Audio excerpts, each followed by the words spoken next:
Hello members, welcome to Annandale and Eskdale Area Committee meeting of the Tuesday, the 26th of August 2025.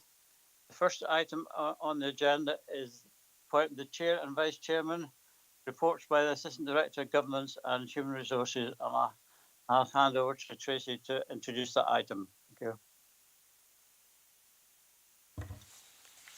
Thank you, Chair. So this report is in front of members today as following the decision at full council on the 16th of June, where there was a change in administration, where Councillor Katie Hagman was appointed as the convener and Councillor Stephen Thompson was appointed as leader of the council. A slate was presented and agreed, and as part of that slate it was agreed that chairs and vice chairs for area committees would be determined by each area committee. This approach is in keeping with Council Standing Orders 12.2.1 and the Scheme of Administration and Delegations to Committees, Section 2, which provides authority for the area committees to appoint their own chairs and vice chairs. So as part of the decision today, members can either decide to leave the chair and vice chair as is, or they can welcome any nominations for any appointments to change the chair and vice chair. I'll leave that open to members, but happy to take any further questions, Chair. Thank you. Okay, thank you. From our own perspective, I think it would be good to stick to the status quo, as Tracy outlined.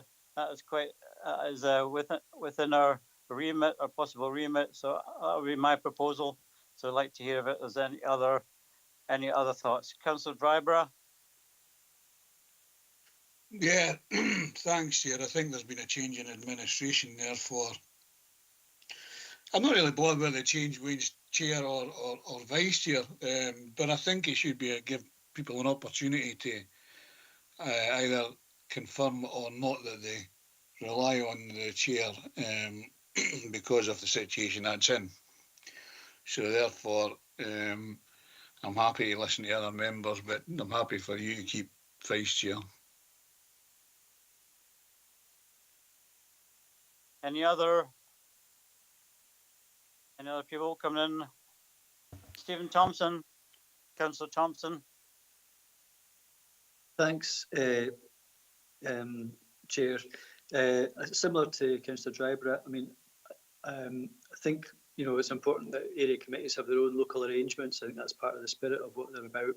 But I'm conscious that at the moment, I don't know how long you'll be sort of vice chairing for if you sort of continue in that role. So I'm just sort of seeking a bit of advice. Obviously, we'll have a recognised vice chair attending the meeting, which is all we need effectively. But equally, just to get a sense of should we have a sort of backstop just in case, or can we just appoint a chair if the vice chair wasn't available to run any meeting on any given day, and just ask governance for that advice. Thank you. Tracy, thank you. Thank you, Chair. Yes, so members can leave the current chair in position, obviously unable to carry out those duties on a temporary basis at the moment. So the vice chair would preside over any meetings until such time as that changed. If the vice chair was unable to attend and was an apology himself, then I would seek nominations for an appointment of chair for that meeting only. Hope that helps. Thanks. Thank you. Does that help, Councillor Thompson? Yes, thanks.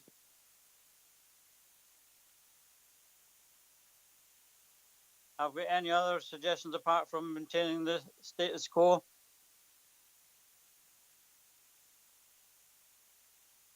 Councillor Jimison. It's just a query, but the chairman surely does more than just chair meetings. It might put a burden on the vice chair if he had to do all the other work as well as the work of a chair, as I presume a chair of an area committee does more than just chair the meetings. So that's just an observation. I don't disagree with anything anybody's said up till now. I think in the short term I shall be able to manage the extra workload, Councillor Jimison's. I'll be working closely with Stuart Hamilton and the officials to make sure that we run smoothly. There are regular meetings with chairs and vice chairs across the region, so I'll continue to go to them when I can.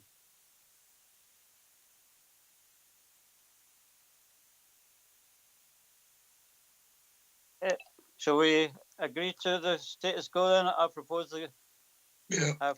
the maintenance of the status quo with Chairman Councillor Ian Colours and myself as Vice Chairman. Would somebody like to second that formally? Done.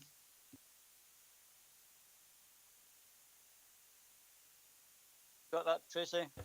Yes, thank you, Chair. So I'll just confirm as per the recommendations that members have agreed to appoint Councillor Crothers as the Chair of Annandale and Eskdale Committee and agreed to appoint the Vice Chair as Councillor Richard Brodie for Annandale and Eskdale Committee. Thank you.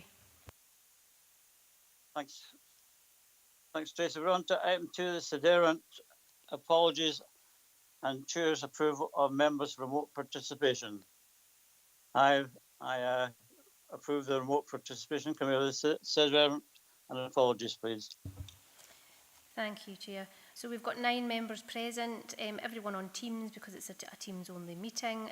So that includes yourself as Chair, Councillor Karen Crothers, Councillor Drybrough, Councillor Jamieson, Councillor McGregor, Councillor Mayo, Councillor Thompson, Councillor Wilson, and also present on Teams is Luke Graham, our Youth Council representative. Not present at the start of the meeting is Councillor Davis and Councillor Marshall. Thank you, Chair. Okay, thank you very much for that.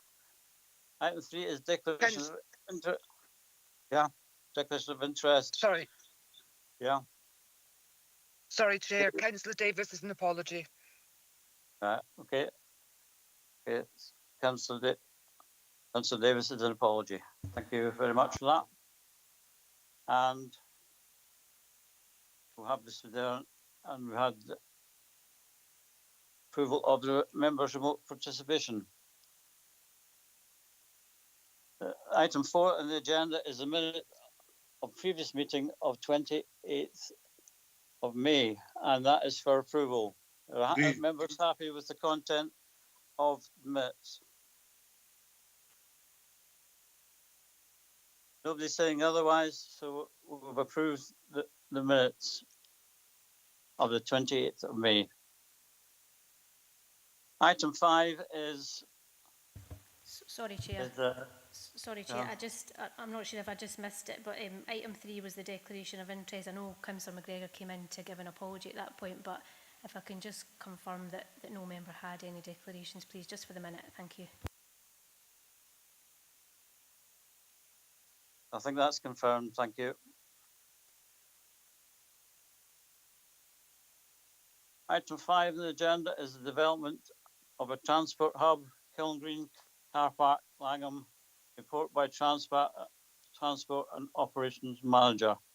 Stuart Hamilton has provided us with some chair notes, but I'm unable to open them up and email it at this section. So perhaps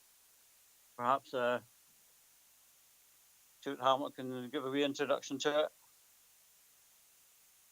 Thank you, Vice Chair. We have Sarah Jane Alsop online who will lead this report and be able to respond to members' questions. Thank you. Again, to add to the report, Sarah Jane. Nothing to add, Chair. Okay. I'll open up the item to debate, and I've got Stephen Thompson and Archie Drybrough. Archie, as local member, you want to go first? Dennis is on first. Yeah. Okay. Councillor Thompson. I think Councillor Drybrough's hand is up before myself. Right, Councillor Mail's hands up first. Okay. Yeah, it's hard to follow on the screen because I can't see Councillor Mail's hands. So Councillor Mail, if you could go first.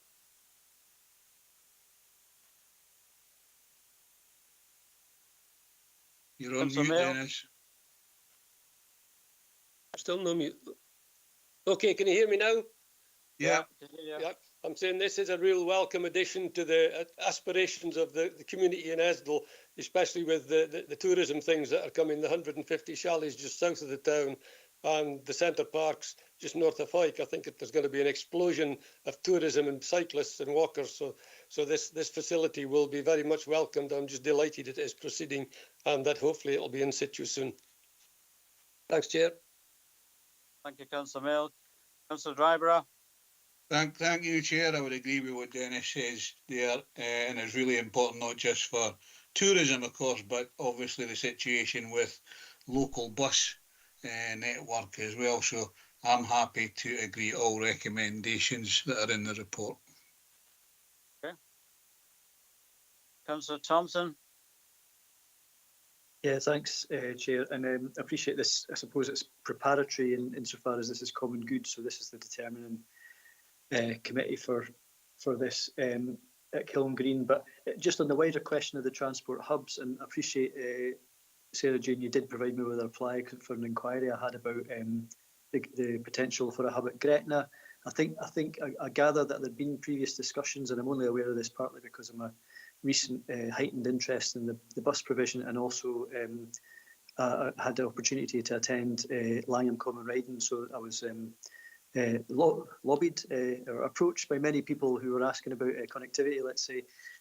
So this had sort of come up, and on speaking with the ward officer, I think there was some kind of understanding that the hub could potentially increase and improve links to Gretna and Gretna train station, for example, which is what prompted my question to yourself to get that clarification. So I'm just wondering if you can maybe expand a bit more, because at the end of the day, this needs to be more than just a charging point and a bike rack sort of thing. And I know it represents much more than that, but is there a way that this fits into a bigger picture of bus, rail and transport connectivity that's going to make sense to the communities involved? Thank you. Sarah Jane. Thank you, Councillor Thompson. Thank you, Chair. Yes, the facilities that are being provided at Langham also include secure cycle storage, but also e-bikes for hire, a hire electric vehicle as well.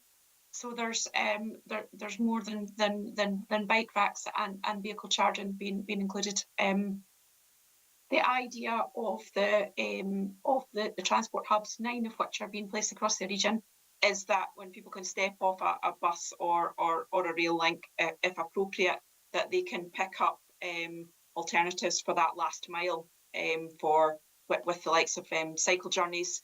They'll have access to e-bikes, as is seen in various areas across the UK and are very successful in Europe. The sort of bikes for hire that can be docked and taken out for a couple of hours or a day or so.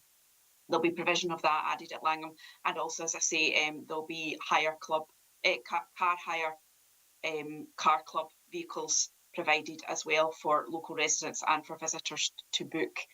I've been in post for about 12 months. Certainly from the bid submission that was given, I can't find any reference to Gretna within the Levelling Up Fund bid project that was submitted. So my apologies, Councillor, I'm unaware of where the Gretna link has originated. But the idea, certainly with these hubs, is that we link up journeys and that we provide extra opportunities and extra modes of transport to join up the public transport network, the rail network. And obviously Langham doesn't benefit from rail, but it's the idea is that people can get to the town or leave the town via bus, and then pick up either a hire car to travel further into the region, or bicycles to make that that sort of last mile trips locally around the area. Thanks, Sarah Jane. Councillor Thompson. Yeah, no, thanks for that, and I appreciate. So, as I say, I mean, a lot of times I'll raise questions just on behalf of inquiries that I've had from constituents or local groups, and if I could maybe ask through Stuart's role as ward officer for this point, but I gather, you know, there were community conversations that did involve discussions around linking up to Gretna with the train station, etc. So, and while you're talking there about that last mile of the journey sort of thing, which is completely relevant, there is that the last mile of the journey, unless the potential Waverley extension or Scottish Borders rail link will go through Langham, the nearest train station is going to be Gretna anyway. So I'm just sort of thinking, how does that work at the other end of the journey, where people get off the train at Gretna, they want to get to Langham, or a bus, for example. So it's about how that works in practice, I suppose. Maybe that's a subject for a later day, but I'd welcome Stuart's input as a ward officer today, if that's possible, just to cement up the information that you've provided there yourself, Sarah Jane. Thank you. Sure. Yeah, thank you very much. I suppose just to provide some background for Sarah Jane, there were discussions through the Borderlands town team meetings at Gretna that Grant Coulthard attended, primarily discussing connectivity into and out of the region, and that led to further discussions about how that could perhaps connect the further east of the region through to the rail network in Gretna, and getting people through access through to Dumfries or to Carlisle for education or for sort of NHS appointments. There has been further discussion with the Assistant Director of Transport and Infrastructure, and I think there is aspiration in the future to try and sort of connect the timetabling of the bus network and the rail network, so that in an ideal situation that people could use public transport, active travel methods to get to the central point of Gretna train station and then get into and out of the region. But I appreciate that is a bigger piece of work. It was certainly an aspiration of the Gretna town team in relation to Borderlands to try and connect the east of the region and see Gretna train station become more of a hub for those residents within that area. I'm happy to pick up further conversations with Grant and yourself, Sarah, in terms of opportunity, in terms of the transport hub that's potentially being developed in Langham, and then further explore how we can connect and work with the Assistant Director of Transport and Infrastructure to try and streamline those timetabling issues to allow people to get into and out of Langham more easily. Hopefully that answers your question. Councillor. Happy with that, Stephen. Councillor Thompson. Yeah, no, thanks. That's really helpful, and I think it's, there's a bigger context to it. But would it be possible through yourself, Chair, if other members are minded, that we actually agree that either as an action or additional recommendation, just so it can keep track of what those discussions might look like? Because I think there's a potential big gain if this enables that bigger connectivity piece to be taken forward, and I'm sure members of the Area Committee and Annandale and Eskdale would hopefully welcome that opportunity and an ongoing development. But I'll leave it. It's up to the rest of the members ultimately, but happy to get advice if that can be taken forward as an action or a recommendation. Thank you. So okay to take that forward as an action, Tracy and Stuart? Yes, we can record that within the actions of this meeting. Okay. Happy with that, Councillor Thompson, yeah? Yep, thank you. Councillor Mail? Yes, thanks, and thanks for Councillor Thompson bringing this up, because the situation in the Esk Valley is dire. We have an X95 bus that only does 2 hourly runs to Carlisle, and half the time people are standing for 20 miles. And to get the hub to Gretna, where they could get the train or the bus, would be amazing. And I had part of the discussion where that was being talked about as a possible, and it really needs to happen as soon as possible, because I say the situation is dire. There is no direct route apart from a bus at 9 o'clock in the morning that goes back at 4 o'clock in the afternoon to Annan on two separate days. So there is no real connectivity for the Lower Esk Valley to Dumfries and Galloway, and it's something that has to be resolved. Thank you. Thank you. We'll note that your comments. Thanks very much, Councillor Mail. I don't have any other hands up, so we'll go to the recommendation. This is obviously an exciting project for the Langham area, and I think we've been asked to, one, note the undertaking of an 8-week statutory consultation period and proposed changes in use to land within the Annandale and Eskdale Area Common Good Fund as required by Section 104 of the Community Empowerment Scotland Act 2015, as detailed at paragraphs 4.3 to 4.4. Happy to note. 2, note that no representations were received to this consultation process as detailed at paragraph 4.5. Noted. And 3, agree to the proposed change of use of the areas of common good land as detailed in paragraph 4.5 and shown in Appendix 1 and Appendix 2. Is everybody happy to? Everybody happy to agree that final point? Yeah, agreed. Agreed. Thank you. Agreed. And item 6 is any other business deemed urgent by the chair due to need for decision. And there's no other business which has come to my attention.